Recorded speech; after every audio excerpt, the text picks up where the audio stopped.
Assalamualaikum warahmatullahi wabarakatuh.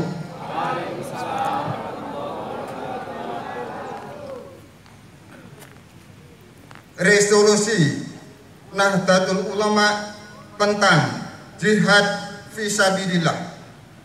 Bismillahirrahmanirrahim.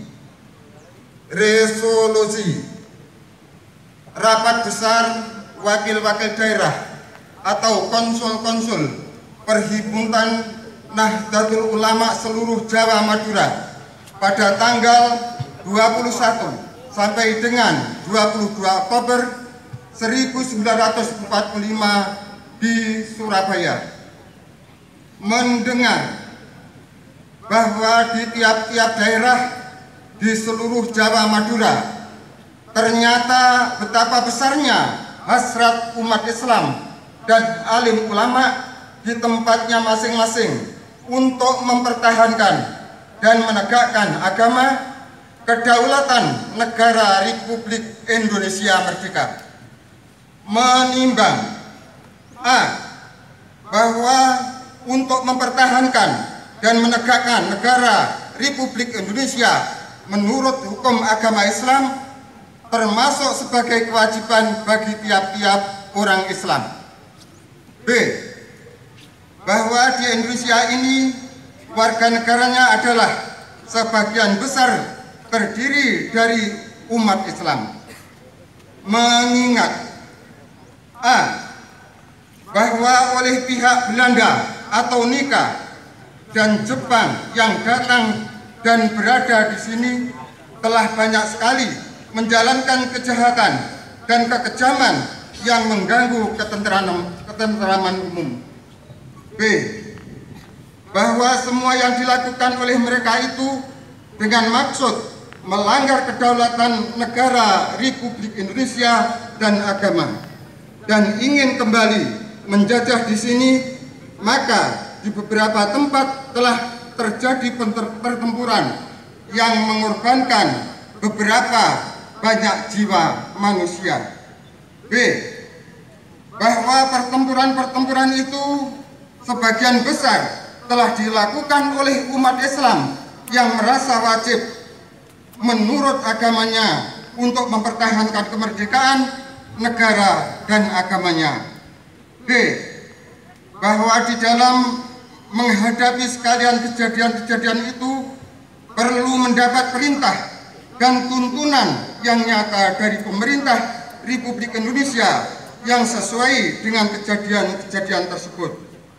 Memutuskan memohon dengan sangat kepada pemerintah Republik Indonesia supaya menentukan suatu sikap dan tindakan yang nyata serta sepadan terhadap usaha-usaha yang akan membahayakan kemerdekaan dan agama dan negara Indonesia, terutama terhadap pihak Belanda dan kaki tangannya. 2. Supaya memerintahkan melanjutkan perjuangan bersifat sabilillah untuk tegaknya negara Republik Indonesia merdeka dan agama. Surabaya, 22 Oktober 1945. Hofbestu Nahdlatul Ulama. Wallahumul aqsaq ila awak mutarik.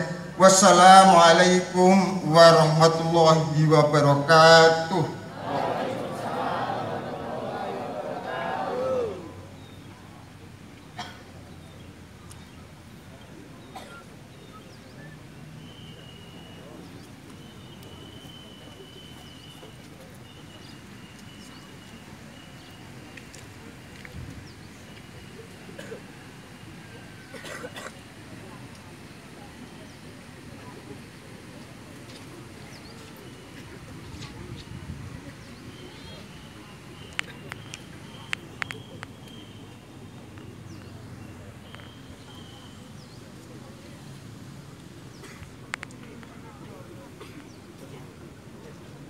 Amanat Inspektur Upacara pasukan diistirahatkan.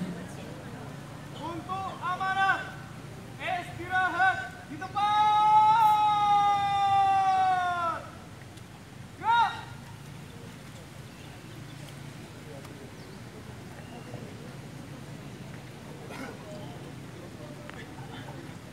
Assalamualaikum warahmatullahi wabarakatuh.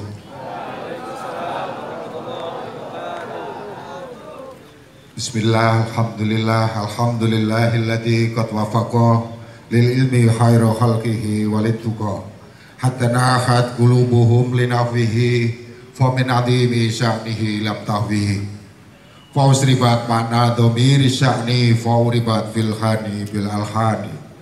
Allahumma salli ala sayyidina Muhammadin abdika wa nabiyyika wa rasulika nabil ummi wa ala alihi wa sahbihi wa sallim taslima biqadri azamati dzatika fi kulli waqti wahid amma ba'du. Hadratal muhtaramin, para alim, para ulama, para kiai, Rais Suriah, MBCNU Kecamatan Bule, seluruh pimpinan ormas yang pada saat ini berkenan dengan ketulusannya untuk ikut serta menyelenggarakan apel Hari Santri.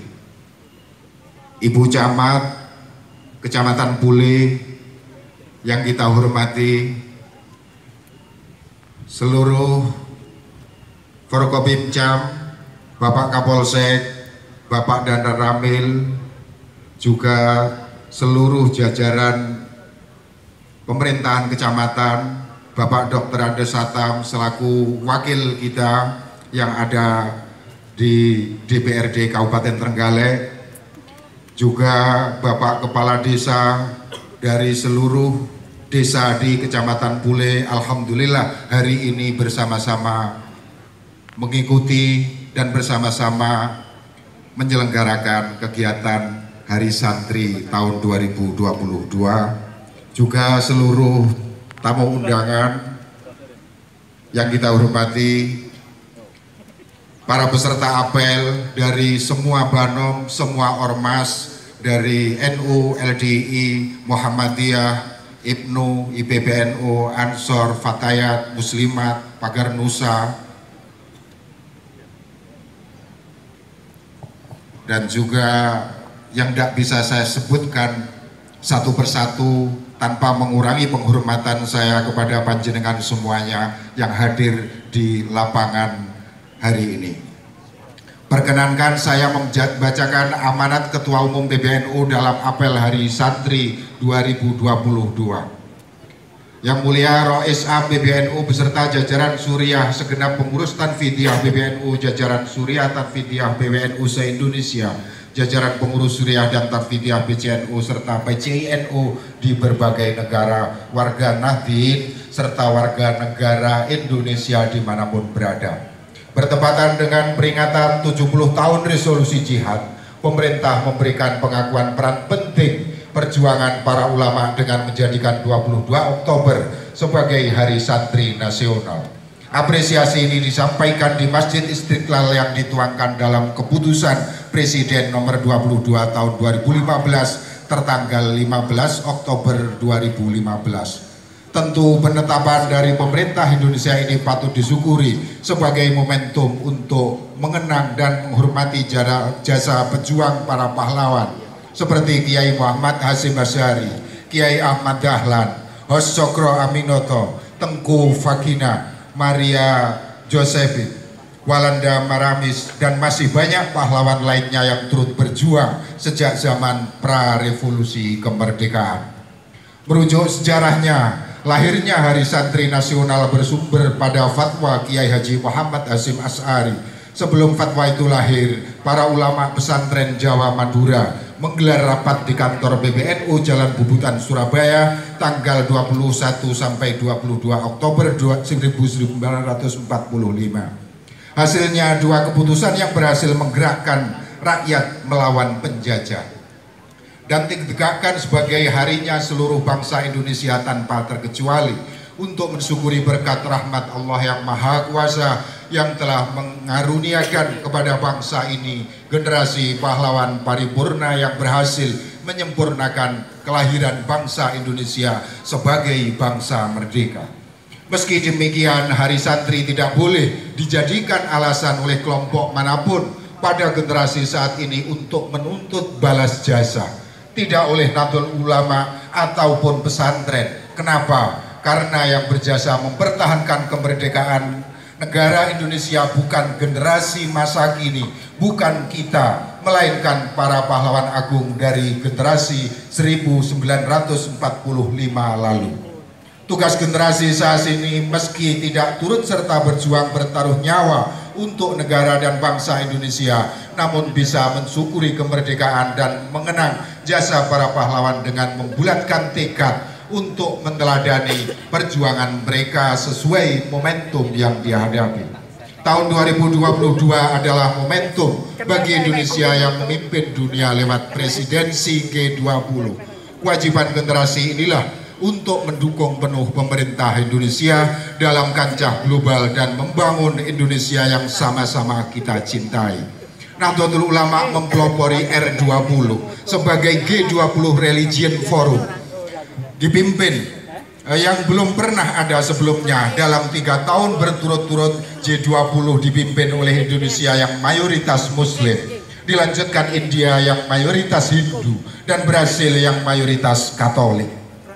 Dengan mensinergikan nilai-nilai yang demikian agama-agama, hal ini akan menjadi kekuatan penting yang masih relevan untuk menjawab tantangan zaman bahkan 70 tahun sejak resolusi jihad.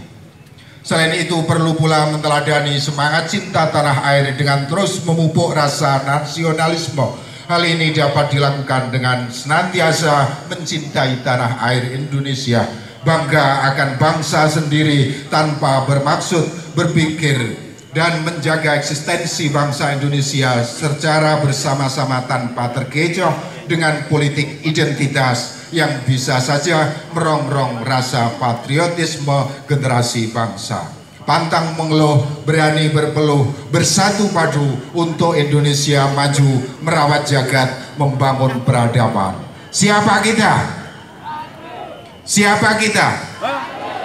Santri. Derek Kiai. Terima kasih. Yang saya bacakan tadi adalah amanat Ketua Umum PBNU menegaskan bahwa santri, apa yang dimaksud santri? Santri adalah siapapun manusia yang mengedepankan kemanfaatan, kemaslahatan, dan menegakkan kebenaran, itu adalah santri. Kalau dulu sebelum pemerintah menetapkan santri hanya sebatas kita kenal adalah yang berada di pesantren-pesantren, namun dengan nilai-nilainya santri kemudian bertransformasi, mampu mewujudkan nilai-nilai kemaslahatan yang konsisten sampai detik ini. Santri adalah yang selalu istiqomah menjaga keutuhan NKRI, karena santri memiliki slogan NKRI harga, NKRI harga. Terima kasih. Wal afu minkum. Assalamualaikum warahmatullahi wabarakatuh.